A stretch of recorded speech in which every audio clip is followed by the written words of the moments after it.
ನಿಮ್ಗಾದಂಥ ಅವಮಾನ ಮತ್ತು ಕೊಂಕು ಮಾತುಗಳೇ ಇವತ್ತು ಆ ಸಿನಿಮಾಗೆಲ್ಲ ಕಾರಣ ಆಗಿದೆ. ಜೊತೆಗೆ ಇಂಥ ಪ್ರೊಡ್ಯೂಸರು ಇನ್ನೊಂದು ಭಾಷೆಗೆ ಈ ಸಿನಿಮಾನ ತಗೊಂಡೋಗೋಣ, ಅಲ್ಲಿ ಜನ ನೋಡಲಿ ಅನ್ನೋ ಒಂದು ಸಾಥನ್ನು ಕೊಟ್ಟಿದ್ದಾರೆ. ಸರ್, ಮೊದಲಿಗೆ ದಸ್ಕತ್ ಅಂದಾಗ ತುಳುನಾಡಿನ ಸಂಸ್ಕೃತಿ ಈಗ ಕನ್ನಡದ ಸಂಸ್ಕೃತಿಯಾಗಿ, ಯಾಕಂದರೆ ಎಲ್ಲರಲ್ಲೂ ಒಂದು ಭಾಗವಾಗಿ ನಿಂತ್ಕೊಂಡಿದೆ. ಯಾಕಂದರೆ ಇಲ್ಲಿ ಅಲ್ಲಿ ಭಾಗದ ಸಿನಿಮಾಗಳು ಕಥೆಗಳು ಗೆಲ್ತಾ ಇದೆ, ಸಾಕಷ್ಟು ಉದಾಹರಣೆಗಳಿದೆ ಕಾಂತಾರ ತನಕ.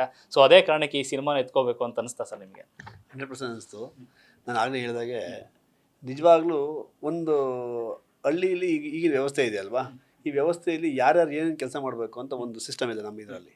ಆ ಸಿಸ್ಟಮ್ ವ್ಯತ್ಯಾಸ ಆಯಿತು ಅಂದಾಗ ಎಲ್ಲಿ ಕುತ್ಕೊಂಡಿರೋಂಥ ವ್ಯಕ್ತಿ ಏನು ಆಗಲೇ ಹೇಳಿದ್ರು ದಸ್ಕತ್ ಅಂದ್ರೆ ಸೈನು ಅಂತ, ಆ ಸೈನ್ಗೆ ಎಷ್ಟು ವ್ಯಾಲ್ಯೂ ಇದೆ ಅನ್ನೊಂದು, ಆ ಸೈನನ್ನು ಸ್ವಾರ್ಥಕ್ಕೆ ಬಳಸ್ಕೊಂಡ್ರೆ ಅದರಲ್ಲಿ ವ್ಯತ್ಯಾಸ ಮಾಡೋಕ್ಕಿರ್ತು ಅಂದಾಗ ಜನ ಹೆಂಗೆ ಪ್ರತಿಭಟಿಸ್ತಾರೆ, ಯಾವ ಥರ ಪ್ರತಿಭಟಿಸ್ತಾರೆ, ಎಷ್ಟು ಕಷ್ಟಪಡ್ತಾರೆ ಅನ್ನೋದನ್ನ ತುಂಬ ಸವಿಸ್ತಾರವಾಗಿ ತೋರಿಸೋರೆ, ತುಂಬ ಜನಕ್ಕೆ ಅರ್ಥವಾಗಿ ತೋರಿಸೋರೆ.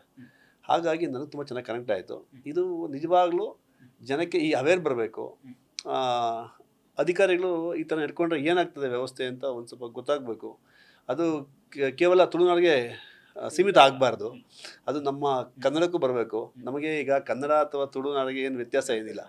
ಈಗ ಆ ಭಾಷೆ ನಮ್ಮ ಭಾಷೆ ಕೂಡ ಎಲ್ಲ ಒಂದೇ ಇದೆ. ಈಗ ಅನೀಶ್ವರ್ ಆಗಲೇ ಹೇಳಿದಾಗೆ ನಿಮಗೆ ಉತ್ತರ ಕರ್ನಾಟಕದ ಭಾಷೆ ಒಂಥರ, ದಕ್ಷಿಣ ಕನ್ನಡ ಭಾಷೆ ಒಂಥರ, ನಮ್ಮ ಬೆಂಗಳೂರು ಭಾಷೆ ಒಂಥರ. ಅದರಲ್ಲಿ ನನಗೇನಪ್ಪ ಅಂದರೆ ನನಗೆ ಮಂಗಳೂರು ಜನ ಮತ್ತು ತುಳುನಾಡಿನ ಜನ ಅಂದರೆ ನನಗೆ ತುಂಬ ಪ್ರೀತಿ, ತುಂಬ ವಿಶ್ವಾಸ. ಅಂದರೆ ಅವರು ನೇರವಾಗಿ ಮಾತಾಡ್ತಾರೆ, ಇದನ್ನು ಇದ್ದ ಹಾಗೆ ಹೇಳ್ತಾರೆ. ನನಗೆ ಸುಮಾರು ಒಂದು 10 ವರ್ಷ 15 ವರ್ಷ ನನಗೆ ಸುಮಾರು ಮಂಗಳೂರು ಕಡೆ ಜನ ತುಂಬ ಜನ ನನಗೆ ನಂಟಿದ್ದಾರೆ, ತುಂಬ ಪರಿಚಿತರಿದ್ದಾರೆ ತುಂಬ ಜನ. ಹಾಗಾಗಿ ನಾನು ಹೇಳಿದ್ನಲ್ಲ ಆಗಲೇ, ಒಂದು ಟೀಸರ್ ನೋಡಿ ನಾನು ಇಂಪ್ರೆಸ್ ಆಗಿದ್ದೆ. ಸಿನಿಮಾ ನೋಡಿ ಒಂದಿಷ್ಟು ಟೀಸರ್ನ ನಮ್ಮ ಹುಡುಗ ಸ್ಟೇಟಸ್ ಹಾಕೊಂಡಿದ್ದ, ನನಗೆ ಚೆಕ್ ಮಾಡಿದಾಗ ನೋಡಿದೆ.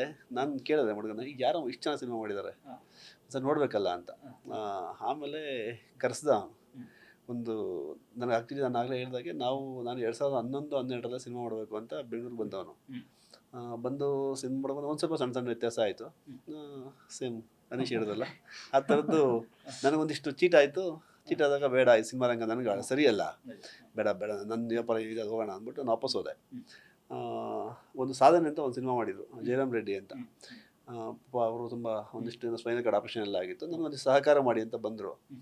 ನಾನು ಸಹಕಾರ ಮಾಡಿದೆ. ಸಿನಿಮಾ ಒಂದಿಷ್ಟು ಅವಾರ್ಡ್ ಎಲ್ಲ ಬಂತು, ಸ್ವಲ್ಪ ಗೆದ್ದರು, ಸಿನಿಮಾ ಎಲ್ಲ ಗೆದ್ದಾದಮೇಲೆ ಅದಾದಮೇಲೆ ಡ್ಯಾನ್ಸ್ ಕಲಿಬೇಕು ಅಂತಂದೆ ನಾನು, ಸಿನಿಮಾ ಮಾಡಬೇಕು ಅಂತ.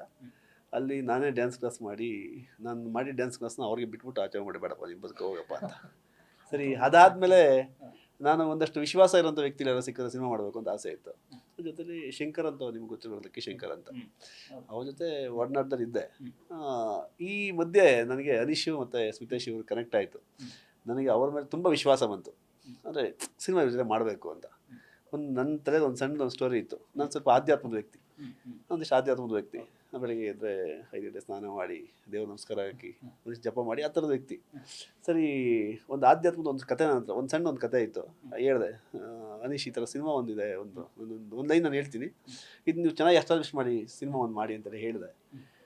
ಹೇಳಿ ಹಂಗೆ ಜೊತೆಗೆ ಬರ್ತಾ ಇದು ನೋಡಿದಾಗ ಇದನ್ನ ನಿಜವಾಗ್ಲೂ ತರಬೇಕು ಕನ್ನಡಕ್ಕೆ, ಒಂದು ಅದ್ಭುತವಾದ ಸಿನಿಮಾ ಇದು ಅಂದ್ಬಿಟ್ಟು ಆಸೆ ಪಟ್ಟು ತೊಗೊಂಡು ಸಿನಿಮಾ ಇದು ಗೆಲ್ಲುತ್ತೆ ಗ್ಯಾರಂಟಿ. ಸರ್, ಇನ್ನು ಕೊನೆಯದಾಗಿ ಈಗ ಕನ್ನಡದಲ್ಲಿ ಬರ್ತಾ ಇದ್ರೆ, ಈಗ ತುಳುನಲ್ಲಿ ಇದ್ದಾಗಲೇ ಸಿನಿಮಾನ ಸಾಕಷ್ಟು ಜನ ಸೆಲೆಬ್ರಿಟಿಗಳು ಮೆಚ್ಚಿನ ಮಾತನಾಡಿದ್ರು. ಒಂದು ಕಡೆ ಶಿವಣ್ಣ ಆದರೆ, ಇನ್ನು ಕಡೆ ಶ್ರೀಮೌಳಿ ಸರ್ ಈ ಸಿನಿಮಾದ ಕ್ವಾಲಿಟಿ ಬಗ್ಗೆ ಮಾತನಾಡಿದ್ರೆ ಗೆಲ್ಲುತ್ತೆ ಅಂತ ಒಂದು ವಿಶ್ವಾಸದ ಮಾತುಗಳನ್ನಾಡಿದ್ರು. ಈಗ ಕನ್ನಡಕ್ಕೆ ಬರ್ತಾ ಇದ್ರೆ ಹೇಗೆಲ್ಲ ಇದೆ ಸಪೋರ್ಟ್ ಅಂತ? ಆಲ್ರೆಡಿ ನಾವು ಫೆಸ್ಟಿವಲಲ್ಲಿ, ಬ್ಯಾಂಗ್ಳೂರ್ ಫೆಸ್ಟಿವಲಲ್ಲಿ ಶೋ ಮಾಡಿದಾಗ ಹೊರಗಡೆ ಬಂದಂತಹ ಕನ್ನಡದ ಯಾರೆಲ್ಲ ಆಡಿಯನ್ಸ್ ಇದ್ದಾರೆ ಅವರೆಲ್ಲರೂ ಅದೇ ಹೇಳಿದ್ದು, ನೀವು ಆದಷ್ಟು ಬೇಗ ಕನ್ನಡದಲ್ಲಿ ರಿಲೀಸ್ ಮಾಡಿ ಅಂತ. ಮತ್ತು ದಸ್ಕತ್ ಎನ್ನುವಂಥ ಒಂದು ಟೈಟಲ್ ಆಲ್ರೆಡಿ ಸ್ವಲ್ಪ ರೀಚ್ ಆಗಿದೆ. ನಾವು ಪ್ರಮೋಷನ್ ಈಗ ತಾನೇ ಸ್ಟಾರ್ಟ್ ಮಾಡ್ತಾ ಇದ್ವಿ, ಬಟ್ ಆಲ್ರೆಡಿ ನಿಮ್ಮದೊಂದು ದಸ್ಕತ್ ಅಂತ ಬರ್ತಾ ಇದೆ ಅಲ್ಲ, ಸದ್ದು ಮಾಡ್ತಿದೆ ಅಂತ. ಅಂದರೆ ಕೆಲವೊಂದು ಸಿನಿಮಾಗಳು ಆಲ್ರೆಡಿ ಈಗ ಅನೌನ್ಸ್ ಆಗಿದೆ. ಕರಾವಳಿ ಅಂತ ಒಂದು ಸಿನಿಮಾ ಅನೌನ್ಸ್ ಆಗಿದೆ.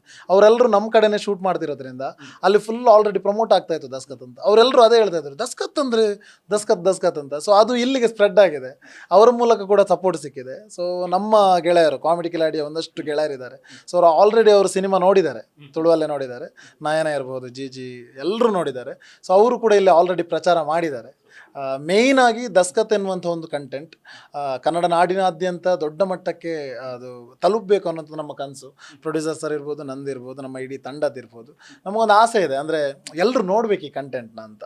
ನೋಡಿದಾಗ ಅವರ ಅಭಿಪ್ರಾಯವನ್ನು ತಗೋಬೇಕಂತ. ಬಿಕಾಸ್ ನಾವು ಯಾವಾಗಲೂ ಮೂವಿನ ಸ್ಟಾರ್ಟ್ ಮಾಡುವಾಗ ಹೇಳಿದ್ದು, ಆಡಿಯನ್ಸ್ಗೊಂದು ಸಿನಿಮ್ಯಾಟಿಕ್ ಎಕ್ಸ್ಪೀರಿಯನ್ಸ್ ಆಗಬೇಕು. ಅಲ್ಲಿ ಥಿಯೇಟ್ರಲ್ಲಿ ಕೂತಾಗ ಅವರಿಗೆ ಎಲ್ಲವೂ ಕೂಡ ಖುಷಿ ತರಬೇಕು. ಮ್ಯೂಸಿಕ್ಕಿಂದ ಹಿಡಿದು, ಕ್ಯಾಮ್ರಾ ವರ್ಕಿಂದ ಹಿಡಿದು, ಎಡಿಟಿಂಗ್ ಹಿಡಿದು, ಆ್ಯಕ್ಟಿಂಗ್ ಹಿಡಿದು ಅಲ್ಲಿ ಲೊಕೇಶನ್ ಏನು ಯೂಸ್ ಮಾಡಿದ್ದೀವಿ ಅದು ಕೂಡ ಇಷ್ಟ ಆಗಬೇಕು, ಕ್ಯಾರೆಕ್ಟರ್ಗಳು ಇಷ್ಟ ಆಗಬೇಕು, ಎಲ್ಲವೂ ಇಷ್ಟ ಆಗಬೇಕು ಅಂತ ಅನ್ಕೊಂಡಿದ್ದು ನಾವು ಅಷ್ಟೆಲ್ಲವೂ ಇಷ್ಟ ಆಗಿದೆ.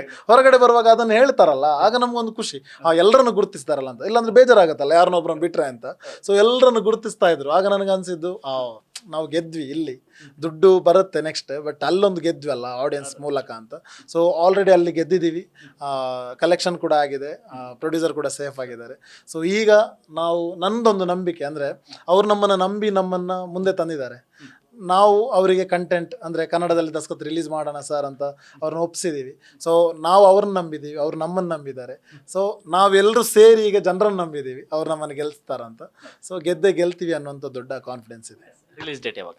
ಮೇ 9ನೇ ತಾರೀಕು ನಮ್ಮ ದಸ್ಕತನ್ನು ರಿಲೀಸ್ ಮಾಡ್ತಾ ಇದ್ದೀವಿ. ಕರುನಾಡಿನಾದ್ಯಂತ ಕನ್ನಡದ ಪ್ರತಿಯೊಬ್ಬ ಪ್ರೇಕ್ಷಕರು ಕೂಡ ನಮ್ಮ ದಸ್ಕತನ್ನು ನೋಡಿ ಮೇ 9ಕ್ಕೆ ಗೆಲ್ಲಿಸ್ಬೇಕು. Thank you so much. All the best. ಒಳ್ಳೇದಾಗಲಿ. ದಸ್ಕತ್ ಅಂದರೆ ಸಹಿ ಅಂತ ಹೇಳಿದ್ರೆ ನಿಜವಾಗ್ಲೂ ಅದು ಗೆಲುವಿನ ಸಹಿನ ಜನ ಆಗ್ತಾರೆ. ಒಳ್ಳೇದಾಗಲಿ. Thank you so much. Thank you. Yes, ಇದಿಷ್ಟು ಅನೀಶ್ ಪೂಜಾರಿ ಮತ್ತು ಜಗದೀಶ್ ಅವರ ಮತ್ತು ಕ್ಯಾಮ್ರಾ ಪರ್ಸನ್ ಪ್ರಶಾಂತ್ ಜೊತೆ ಲೋಕೇಶ್ ನ್ಯೂಸ್ ಫಸ್ಟ್ ಬೆಂಗಳೂರು.